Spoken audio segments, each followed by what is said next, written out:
Donc si tu veux savoir pourquoi je ne porte pas de perruque et pourquoi probablement je n'en porterai sûrement jamais, probablement, sûrement jamais, ça ne se dit pas, reste connecté.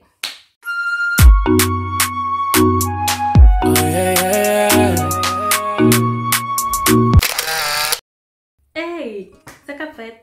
Aujourd'hui, on se retrouve pour une nouvelle vidéo. Dans cette vidéo, je vais vous dire pourquoi je ne porte pas de perruque et pourquoi probablement je n'en porterai jamais. Après, on ne sait jamais, peut-être que dans les prochains jours, vous verrez en miniature ma première wig. Non, sérieusement, je vais vous dire pourquoi je ne porte pas de perruque et vous allez me dire à la fin de la vidéo si vous aussi vous rencontrez le même problème ou si vous connaissez quelqu'un dans le même cas que moi.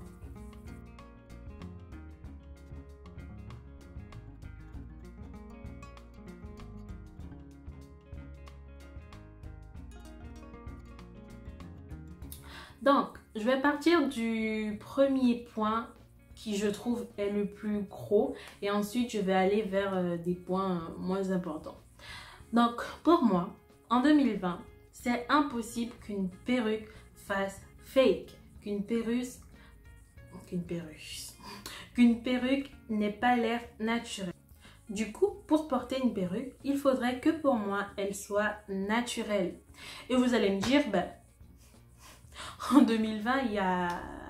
Ouais, ça existe, des perruques naturelles, même des perruques crépues, même des perruques frisées. Tout ce que tu veux existe en 2020 en naturel. Et bien, c'est là le gros problème. C'est que pour moi, je ne conçois pas de mettre les cheveux de quelqu'un d'autre sur ma tête.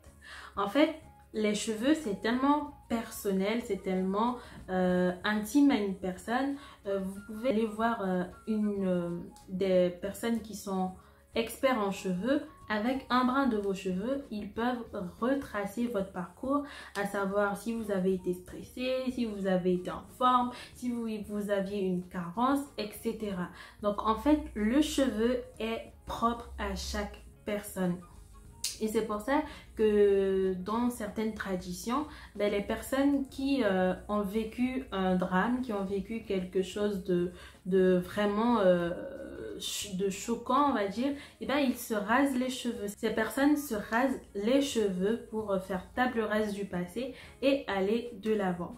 Et au-delà de ça, au-delà du fait que les cheveux, je trouve que c'est quelque chose de personnel à soi, je suis croyante et je pense que les esprits peuvent se retrouver dans les cheveux des personnes qu'ils fréquentaient avant. Je ne sais pas comment vous expliquer ça de manière rationnelle parce que bon, quand on commence à parler d'esprit, c'est jamais très rationnel, mais en fait, vous ne savez pas ce que cette personne a fait. Vous ne savez pas si ses cheveux proviennent d'un sacrifice et à quel dieu. Vous ne savez pas si le cheveu a été pris à un mort et vous ne savez pas si cette personne-là avait été donnée en sacrifice par qui, par patati et par patata. En fait, vous ne savez rien de la provenance du cheveu et vous ne savez rien non plus sur l'état d'âme de cette personne. Donc, à partir du moment que vous prenez ces cheveux et que vous mettez sur votre tête, c'est comme si vous ouvriez une porte à l'esprit que cette personne possédait en disant, ben ok, j'ai les cheveux de ton propriétaire, toi aussi tu peux venir en moi. En fait, c'est comme ça que moi je le vois. Après, d'autres personnes diront que ça n'a rien à voir. D'autres personnes diront aussi, ah mais si tu avais la foi, tu prierais sur les cheveux et le démon ou l'esprit partirait. Mais je crois aussi que la parole dit qu'on n'a pas provoqué Dieu. Et donc, c'est pas indispensable pour moi de prendre les cheveux de quelqu'un et de mettre sur ma tête.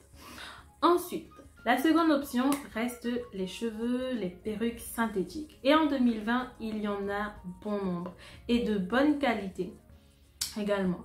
Mais ce que j'ai remarqué et en suivant les vidéos des personnes qui en portaient des perruques synthétiques, ce qui revenait souvent, c'est que d'une, la perruque perdait énormément de cheveux et qu'au bout d'un moment, ben, en fait, elle n'était pas rentable parce qu'elle s'abîmait vite.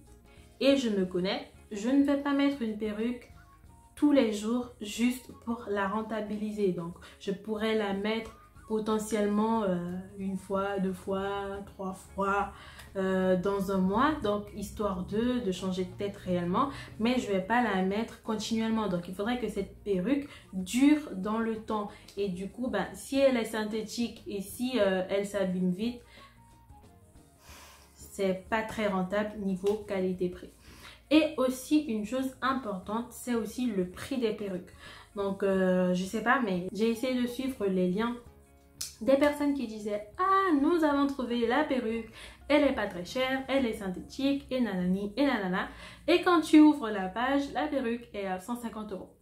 Donc, comme vous le savez ou pas, je suis étudiante et 150 €, c'est quand même énorme pour moi. Donc, les mettre dans une perruque, non merci. Et après, je sais pas vous, mais moi, je préfère 10 000 fois prendre mes 150 € et acheter des produits, acheter des actifs, acheter tout ce que je sais qui seront bien pour mes propres cheveux ou pour mon corps, que de les mettre directement dans une perruque probablement qui va s'effriter au bout de 2-3 mois. Donc voilà pourquoi je ne porte pas de perruque. Je vous laisse me dire en commentaire si vous aussi vous ne portez pas de perruque et quelles en sont les raisons.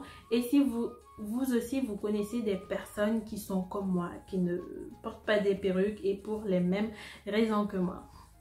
Je vous dis à bientôt et dans la prochaine vidéo je vais vous montrer mes différentes coiffures protectrices que j'aborde. Enfin, vu que je ne mets pas de perruque, faut bien que par moment je change de tête et je vais vous montrer comment je le fais, que ce soit avec des mèches ou avec mes propres cheveux. Donc je vous dis à très bientôt pour la prochaine vidéo.